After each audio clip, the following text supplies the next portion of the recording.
একটা নৌকায় করে 15 জন মানুষ সাগর পাড়ি দিয়ে এক দেশ থেকে অন্য দেশে যাচ্ছিল। খুবই গরিব মানুষ, পেটের তাগিদে যাচ্ছিল। কিন্তু যাওয়ার সময় হঠাৎ করে যেটা হলো, প্রবল ঝড়ে পড়ে এই সমুদ্রে নৌকাটা ডুবে গেল। সমস্ত লোক মারা গেল, শুধু একজন বেঁচে ছিল। যে বেঁচে ছিল সে ভাসতে ভাসতে ভাসতে একটা অজানা দ্বীপে পৌঁছে গেল। যে দ্বীপে পৌঁছে গেল সে অনেক খোঁজাখুঁজি করলো, সেখানে কোনো মানুষই থাকে না। সে তো বিপন্ন জীবন, কিভাবে বাঁচবে, কি খাবে সে নিয়ে প্রায় আপসেট। সে সুইসাইড করবে কিনা সেটা নিয়েও ভাবছে। অবশেষে এভাবেই চিন্তায় চিন্তায় সে 7-8 দিন পরে চিন্তা করলো যে অ্যাটলিস্ট এই রোদ বৃষ্টি থেকে বাঁচার জন্য আমার এই কাঠ খড় কিছু দিয়ে একটা ঘর বানাই।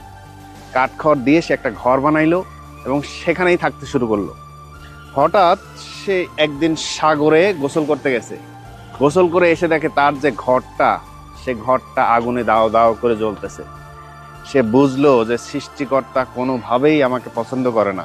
এক দফা নৌকায় সবাইকে শেষ হয়ে গেল, আমি বেঁচে ছিলাম, কোনো মতো ঘরটা বানালাম, সেটাও সৃষ্টিকর্তা পুড়িয়ে ফেললো। তার মানে আমি এখন সুইসাইড ছাড়া কোনো বুদ্ধি নেই। এবার সে কঠিন ধরেন কান্নায় ভেঙে পড়লো এবং সিদ্ধান্ত নিল এখনই সুইসাইড করবে। সে তখন সুইসাইড করার জন্য আবার সাগর পাড়ে যাচ্ছিল সব প্রস্তুতি নিয়েই।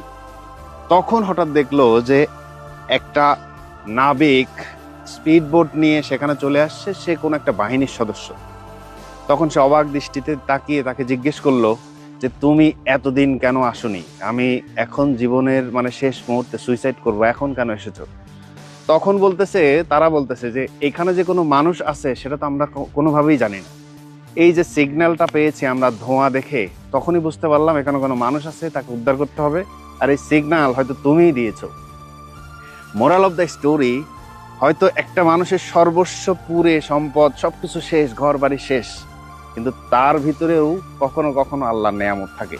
দেখেন, এই ঘরটা যদি না পুড়তো তাহলে কিন্তু এই উদ্ধারকারী দল কোনোভাবেই মেসেজ পেত না এবং আসতো না। সুতরাং খোদার উপর একটু বিশ্বাস রাখেন। হয়তো আপনি অনেক কষ্টে আছেন, অনেক দহনে আছেন, জ্বালায় আছেন, সব কেটে যাবে। একটা সুন্দর সূর্যোদয়, সুন্দর সকাল আপনার জন্যই অপেক্ষা করছে। ভালো থাকবেন, ভেঙে পড়বেন না। খোদার উপর বিশ্বাস রেখে আপনার কাজ আপনি করে যেতে পারেন। চাইলে ভিডিওটা শেয়ার করতে পারবেন। ভালো থাকবেন।